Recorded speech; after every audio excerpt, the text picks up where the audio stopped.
Assalamualaikum warahmatullahi wabarakatuh. Saya Jumai, dosen Fakultas Ekonomi dan Bisnis, Prodi Manajemen Universitas Muhammadiyah Semarang. Pada hari ini akan menyampaikan beberapa hal terkait dengan mata kuliah Manajemen Pemasaran Internasional, di mana kita mengharapkan dari capaian pembelajaran lulusan ini atau CPL itu yang pertama, mahasiswa mampu menerapkan prinsip-prinsip pemasaran dan teori-teori bisnis internasional dalam berbagai proses pengambilan keputusan organisasi. Yang kedua, mampu mengidentifikasi dan menganalisa dan menyelesaikan persoalan di bidang pemasaran internasional. Dan yang ketiga, mampu bekerja secara mandiri maupun dalam tim tentang menunjukkan sikap profesional dan etis di dalam konteks bisnis global. Sedangkan capaian pembelajaran mata kuliah ini adalah yang pertama, dapat menguraikan konsep dan dasar di dalam pemasaran internasional, peran dalam bisnis global. Yang kedua, menganalisa lingkungan pemasaran internasional termasuk faktor-faktor politik, ekonomi, sosial, dan teknologi. Ini juga perlu dipahami. Terus kemudian yang ketiga, mengembangkan strategi pemasaran internasional yang efektif dan efisien. Selanjutnya yang keempat itu mengintegrasikan kemampuan analisis teknologi dan etika di dalam bekerja kegiatan pemasaran internasional. Maka pendekatan pembelajaran yang kita lakukan itu adalah yang pertama itu menggunakan menyampaikan materi secara terstruktur, sistematik dan kontekstual. Baik itu pertemuan langsung, penugasan-penugasan dan lain sebagainya.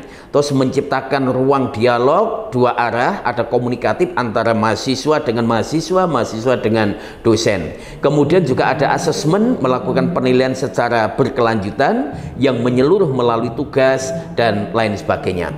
Topik yang dibahas di dalam pemasaran internasional ini adalah bagaimana strategi pemasaran internasional. Dalam topik ini kita akan membahas tentang bagaimana mengembangkan strategi pemasaran yang efektif dan efisien di pasar global, termasuk segmentasi pasar, targeting, positioning, dan bauran pemasaran. Ini yang diharapkan dari rangkaian pembelajaran yang diharapkan, apalagi di era saat ini, era global, teknologi yang sangat luas, ini menuntut kepada mahasiswa agar juga melek di dalam informasi-informasi terkait dengan pasar global, politik global, dan kondisi keamanan global. Terima kasih. Assalamualaikum warahmatullahi wabarakatuh. Ya, assalamualaikum warahmatullahi wabarakatuh. Waalaikumsalam warahmatullahi wabarakatuh. Ya, izin adik-adik sekalian, pada hari ini kita akan belajar terkait dengan pemasaran internasional.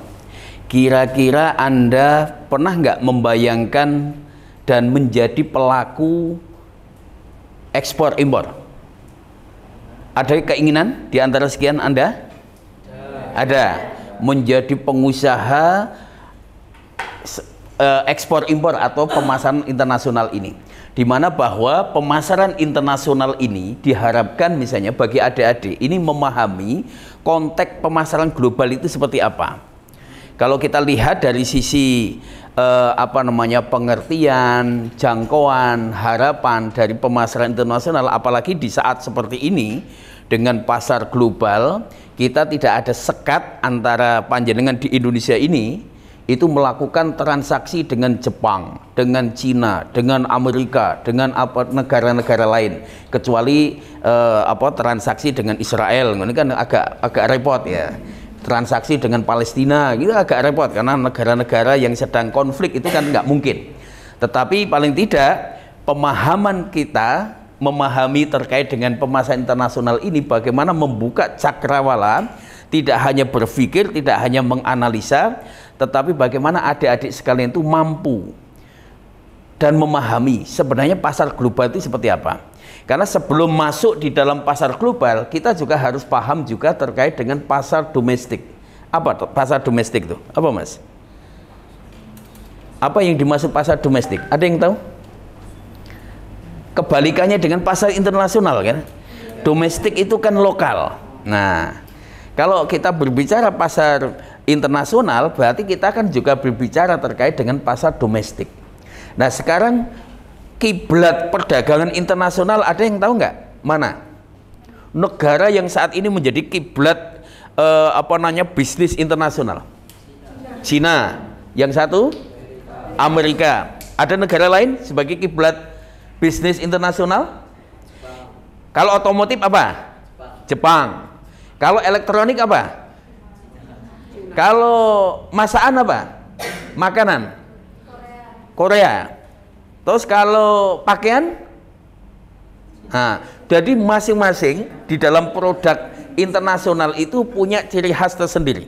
Nah, sehingga paling tidak kita nanti punya bayangan, punya cita-cita bahwa di dalam belajar pemasaran internasional ini tidak hanya sekedar kita paham, karena ada kemampuan untuk menganalisa terkait dengan pemasaran internasional. Yang kedua, bagaimana kita juga bisa masuk tahapan-tahapan untuk bisa ikut menjadi pelaku bisnis internasional itu seperti apa.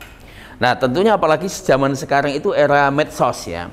Kalau dulu kan kita harus mengirimkan surat, terus kemudian mengirimkan contoh produk. Nah, sekarang kan bisa menggunakan dunia digital kita, website kita yang menunjukkan bahwa kita ini punya profil produk yang bisa kita tawarkan.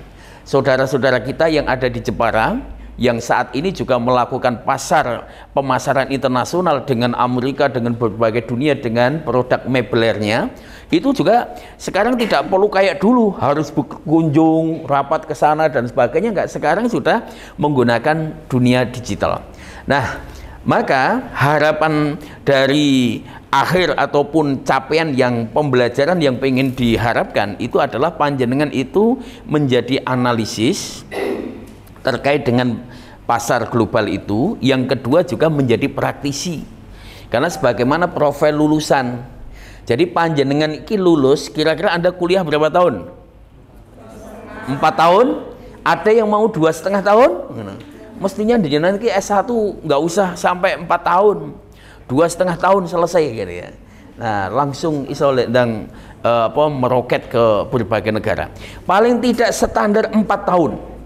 Maka profil lulusan itu diharapkan kan ada yang menjadi analis, ada yang menjadi praktisi, ada yang menjadi sebagai teknisi. Nah, tapi bagaimana jenengan bisa menjadi entrepreneur? Nah, entrepreneur ini nggak main-main, yakni entrepreneur tingkat internasional.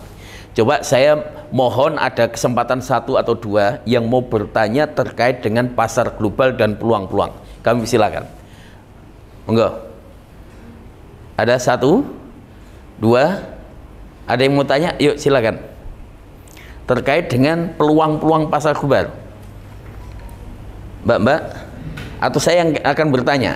Nah, saya akan bertanya. Kira-kira Mas Iden? Saya. Ihsan. Mas Ihsan, kalau Anda menjadi pelaku bisnis global, bidang apa yang akan Anda tekuni?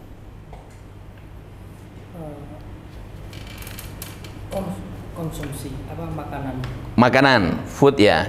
Apa kira-kira apa yang layak untuk dikirim ke Jepang, ke Cina, ke beberapa negara? Ya, fried chicken. Saingan sama KFC. Yeah. Saingan kalau KFC, McD ya. Nah, ini Mas Ihsan itu berupaya akan menjadi pelaku usaha terkait dengan fried chicken yang halal kan gitu ya. Kita kan nggak tahu jaminan ayam yang kita makan di warung itu halal atau tidak. Nah, ini kalau misalnya ada pelaku usaha internasional yang merambah pada dunia kuliner, itu bisa menjamin kehalalannya, itu luar biasa. Terjadi kemarin di Solo. Siapa yang sering makan di warung ayam goreng Solo? Widuri. Nah, itu kan viral gara-gara ada non halalnya. Nah, ini. Maka ini peluang. Belum lagi misalnya apa yang saat ini terjadi di dalam pasar internasional yang sudah dilakukan. Kalau dari sisi makanan, food, apa Mbak yang sudah merambah dunia dari Indonesia makanan tapi yang sudah sampai ke dunia? Indomie. Nah, Indomie ke Malaysia, ke Singapura, ke Amerika, ke Arab dan sebagainya. Tetapi jangan harap produk Indomie itu akan laku di negara-negara tujuan ketika tidak memperhatikan aspek kearifan lokal.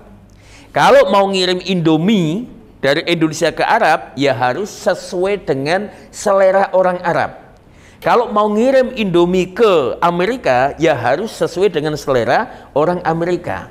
Nah ini, kalau jangan ya makan Indomie di sini, terus nanti umroh, beli Indomie yang di Arab, dijual di Arab, nanti rasanya akan berbeda. Nah maka itu perhati. Dalam dunia bisnis internasional, itu memperhatikan aspek legal, hukum. Yang kedua, memperhatikan aspek kultur, budaya. Yang ketiga, memperhatikan aspek politik. Politik bilateral, Indonesia sama Amerika, oh baik-baik saja. Indonesia sama Singapura, baik-baik saja. Indonesia sama negara-negara lain kan baik-baik saja. Sehingga mudah di dalam kita bisa belanja dari Amerika dijual ke sini, kita juga bisa mengirim produk sini ke Amerika. Nah itulah yang barangkali hari ini sebagai pengantar terkait dengan pengetahuan panjenengan, bagaimana panjenengan harus mampu melompat bisnisnya tidak hanya berkemampuan domestik ataupun lokal.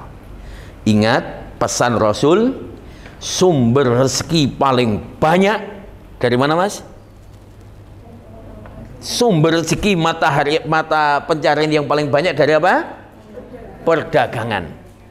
Ya, kalau Anda pengen jadi hartawan, dermawan, punya banyak harta, nah jadilah pengusaha. Karena baginda Nabi itu sejak 6 tahun itu sudah punya entrepreneur, jual jasa. Sebagai apa?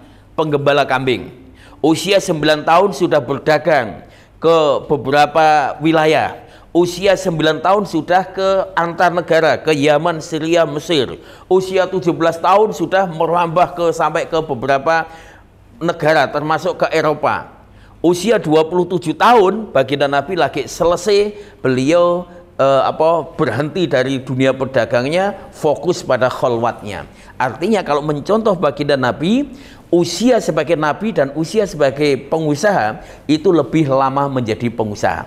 Sehingga harapan kami adik-adik semuanya bisa menjadi pengusaha-pengusaha, baik itu pengusaha lokal maupun regional ataupun internasional.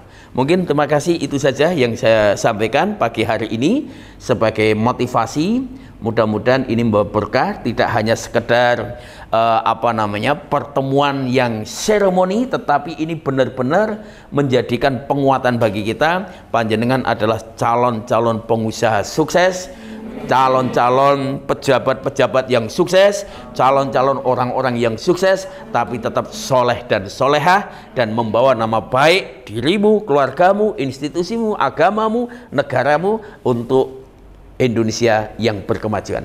Matur nuwun. Assalamualaikum warahmatullahi wabarakatuh.